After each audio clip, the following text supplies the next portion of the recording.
सलमत साहब, आपका माशाल्लाह बड़ा तजर्बा भी है सियासत के हवाले से, और वैसे भी आप देखते हैं। तो ये जो मंडियाँ सजती हैं, यानी कि पूरे पाकिस्तान में मुख्तलिफ़ इलाक़ों में भी होती है, लेकिन कराची में भी सब्ज़ी वो मंडी लगती है। आप क्या समझते हैं कि इसका जो पैसा है वो सिटी गवर्नमेंट के पास जाता है? सिटी गवर्नमेंट के लोग जो वहाँ पे होते हैं, एमपीए हैं, एमएनए हैं, या नाजिम हैं, या दीगर हैं सिटी गवर्नमेंट के लोग, वो लोग रख लेते हैं, या कौमी ख़जाने को भी कोई फ़ायदा होता है? बिस्मिल्लाहिर्रहमानिर्रहीम। सबसे पहले तो आसिफ भाई कि आपका बहुत मशहूर हूँ कि आपने बड़ा इंपॉर्टेंट ये टॉपिक जो है वो आज के लिए सेलेक्ट किया ईद उल अज़हा के हवाले से। बात ये है आसिफ भाई कि ये जो मंडी है कराची की, ये पूरी एशिया की सबसे बड़ी जो है वो मवेशी मंडी है, और इसको आज तक इन चीज़ों के जो है वो मुज़म्मरात पर गौर करना होगा कि आज तक क्या वजह है कि बुनियादी सहूलत भी इधर मौजूद नहीं है। कल एक हल्की सी बारिश हुई और जानवर सारे जो है वो ज़मीन में धंस गए, क्योंकि वो ज़मीन इतनी जो है वो नरम है कि वो जानवर जो है उसमें धस के बेचारे वो जानवरों के लिए एक अजियत बनी हुई है। और क्या वजूहात हैं कि ये जो है वो जो मंडी है, इसके अंदर जैसी ही ये मंडी लगती है माफिया सरगर्म हो जाते हैं। परसों एक सोशल मीडिया पे वीडियो वायरल हुई है कि जी रीवो के अंदर और वीगो के अंदर डाले टाइप के जो है वो गनमैन्स बिठा के लोग जो है वो पार्किंग के अलावा अलग अलग जो है वो जो फट्टा कहलाता है, एक वो जो पूरी लेयर होती है जिसके ऊपर जानवर खड़े होते हैं, उससे अलग अलग पैसे वसूल कर रहे हैं। कोई चेक एंड बैलेंस नहीं है। मवेशी मंडी इस वक्त मौजूद, मोटरसाइकिलें चोरी हो रही हैं जी। मवेशी मंडी इस वक्त बड़े जो मगरमच्छ हैं उनका ब्लैक पैसा वाइट करने का एक जरिया बना हुआ है, और कुछ भी नहीं है। हुकूमत बात करती है टैक्स नेट में ला रहे हैं, एफबीआर गिरफ्तारियां करेगी। मैं इस हुकूमत को चैलेंज करता हूं कि आप पहले कराची में जो पार्किंग माफी है उसको तो टैक्स नेट में लिया है, मवेशी मंडी तो बहुत दूर की बात है। कराची में जो जगह जगह पार्किंग माफियाज बने हुए हैं, जो 4 लाख 5 लाख में किसी भी जगह का पार्किंग का ठेका लेते हैं और फिर मनपसंद अपने हवाले से जो है वो ट्रैफिक पुलिस के साथ मिलकर जो है वो लोगों को जिबा कर रहे हैं, तो उनको पहले टैक्स नेट में लिया है। मवेशी मंडी तो बहुत बात की कहानी है। आप ये देखें कि अब ये ट्रेंड बन चुका है कि जो बड़े ग्रुप्स हैं जिनके ऊपर आमतौर पर टैक्स चोरी का या टैक्स गबन का इल्जाम लगता है, वो इस मवेशी मंडी के अंदर नमूदार हो जाते हैं। कैटल फार्म, कैटल वर्ल्ड लेके, और उसमें 10-10, 15-15 लाख रुपए के जानवर होते हैं, 20-20 लाख तक के जानवर हैं।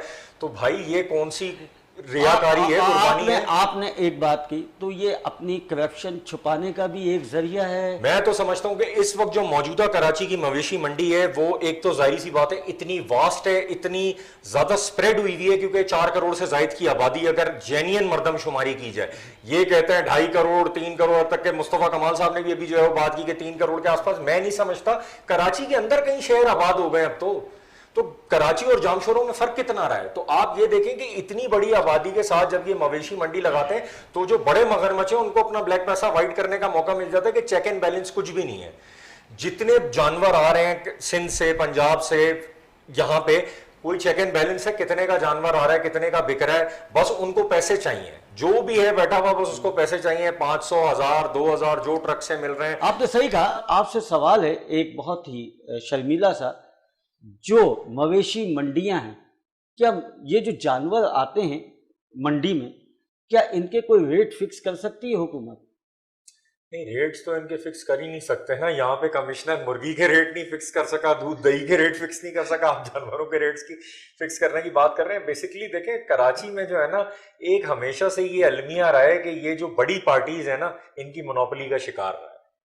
यहाँ बात ये होती है कि जो है वो बड़ी हसास बात कर रहा हूँ कि एक पार्टी ने अभी जो शुरू की कि जी सूबा बनाया जाएगा, जी उर्दू स्पीकिंग का, या कराची सूबा बनाया जाएगा, और उनकी सेटलमेंट कैसे हो रही है, एमके पाकिस्तान की बात कर रहा हूं, कि उनकी सेटलमेंट हो रही है डीजीकेडीए लगाने पे। सोहेल बाबू उनका आदमी डीजीकेडीए के उस पे आ गया तो बस खत्म जी, सूबा वगैरह सारी तहरीक जमीन बोस हो गई। तो बात ये है कि एक बड़ा कड़वा सच है ये, क्योंकि मैं एक जनरल साहब के दौर से देखता आ रहा हूं कि जनरल साहब ने किस तरह जो है वो पार्टी से सेटलमेंट करके कराची की, मेरे ख्याल से जनरल साहब के बाद तो किसी ने भी कराची को नहीं बनाया।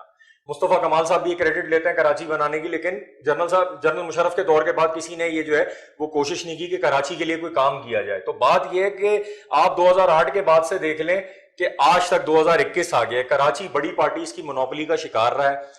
وزیر اعظم عمران خان صاحب نے کہا کراچی وزیر اعظم کراچی سے، بڑے بل بورڈز لگے تھے الیکشنز میں وزیر اعظم کراچی سے، اور سب سے پہلے انہوں نے سیٹ جو سرنڈر کی وہ کراچی کی کہ دی، کراچی کی سیٹ انہوں نے سرنڈر کر دی، باقی انہوں نے اسلام آباد کی سیٹ اچھا، اپنے پاس کراچی کی سیٹ انہوں نے سلنڈر کر دی، یہ ایک الگ بات ہے، لیکن جب بھی الیکشن ہوئے، آج ایک کئی مطلب سال ہو گئے ہیں، مشرف صاحب پاکستان سے باہر ہیں، آپ لوگوں نے الیکشن میں حصہ کیوں نہیں لیا؟ اب ستمبر میں ہو رہے تو کیا کوئی ارادہ ہے؟ جی، بلدیاتی الیکشنز میں ہمارا ارادہ ہے سینٹرل سے، ایسٹ سے اور ساؤتھ سے اپنے امیدوار کھڑے کرنے کا، اور یہ تھوڑا سا آپ کا میں جو ہے وہ بات وہ کر دوں کہ 2013 میں جنرل صاحب الیکشنز میں حصہ لینے کے لیے آئے تھے، ہمیں بینڈ کر دیا گیا تھا کورٹ کی طرف سے، اور 2013 کے بعد جو ہے وہ 2015 تک ان کے کیسز لٹکائے گئے، پھر ان کو بولا کہ آپ ملک چھوڑ دیں، اپنا علاج کرانے بیرون ملک چلے جائیں۔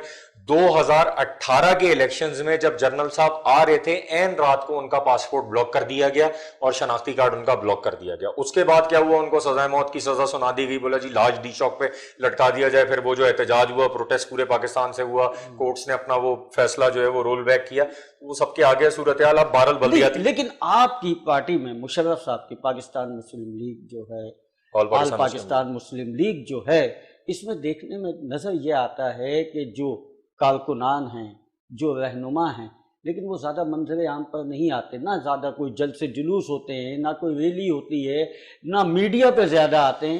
میڈیا کی طرف سے جو مین سٹریم میڈیا چینلز ہیں وہ تو پتہ نہیں وہ کس بغض میں ہم سے کہ وہ جو ہے وہ مین سٹریم میڈیا چینل جو ہے وہ مشرف صاحب کو اتنا جو ہے وہ ہائی لائٹ نہیں کرتے۔ اور دوسری بات، آپ نے پروٹیسٹ کی بات کی، تو ابھی جب حامد میر نے جو ہے وہ جنرل پرویز مشرف صاحب کے خلاف اور ISI کے خلاف جو ہے وہ اتنی زیادہ جو ہے وہ گھٹیا زبان استعمال کی تھی، تو سب سے بڑا پروٹیسٹ ہم نے ہی کیا تھا کراچی میں۔ لیکن بدقسمتی کے ساتھ کہ کراچی پریس کلب میں کہ آپ جیسے چند بھائی اور جو محب وطن پیٹریوٹک میڈیا ہے وہ موجود تھا، مین سٹریم میڈیا نے اس کو بھی کور نہیں کیا۔ وہ ساری سوشل میڈیا پہ، یوٹیوب پہ اور جو بڑی سوشل میڈیا سائٹس ہیں سب پہ تمام ویڈیوز موجود ہیں۔ تو اس سال جو اب الیکشن ہونے والے ہیں، بلدیاتی الیکشن، تو آپ لوگ بھرپور طریقے سے اس میں حصہ لیں؟ جی، اردو سپیکنگ جو میجورٹی جو علاقے ہیں، میجورٹی جہاں پہ پاپولیشن اردو سپیکنگ ہے، وہاں الحمدللہ ہماری اسٹرانگ فوٹنگ ہے، اور ہم اس کے اوپر کام کر رہے ہیں کہ بلدیاتی الیکشنز میں ہم بھرپور طریقے سے پارٹیسپیٹ کریں۔ اگر حکومت کی طرف سے، حکومت وقت کی طرف سے کوئی جو ہے وہ قدغن نہیں لگائی گئی اور عدالتوں کی طرف سے کوئی پابندی نہیں لگائی گئی، جیسے ابھی سے الیکشنز قریب آ رہے ہیں، سلسلہ شروع کر دیا ہے کہ ہمارا جو انتخابی نشان عقاب ہے 2011 سے چلتا آ رہا ہے، اس کو انہوں نے بولا کہ آپ اس کی جگہ کوئی اور نشان لے لیں، تو ہمارا اس کے اوپر کیس چل رہا ہے الیکشن کمیشن میں۔ تو باقی یہ کہ اللہ مالک ہے، انشاءاللہ ہماری تیاری پوری ہے۔ یہ ایک ناظرین آپ کے لیے ایک خبر ہے کہ یقیناً کہ پرویز مشرف صاحب کا جب دور تھا تو کراچی میں بہت سے تعمیراتی کام ہوئے تھے۔ یہ جو برج آپ دیکھتے ہیں، انڈر پاسز آپ دیکھتے ہیں، اور مصطفیٰ کمال صاحب کو یہ تمام کریڈٹ، اور سابقہ گورنر ہمارے جو تھے ان کو یہ کریڈٹ جاتا ہے، لیکن وہ مشرف صاحب کا دور تھا جب کہ ہمارے کراچی میں ہر جگہ پہ ایک صفائی ستھرائی بھی نظر آتی تھی، اور ہمارے یہاں یہ تمام چیزیں جو کہ روڈ بڑے بڑے بن گئے تھے، تو یہ تمام چیزیں مشرف صاحب کے دور میں ہوئی تھیں۔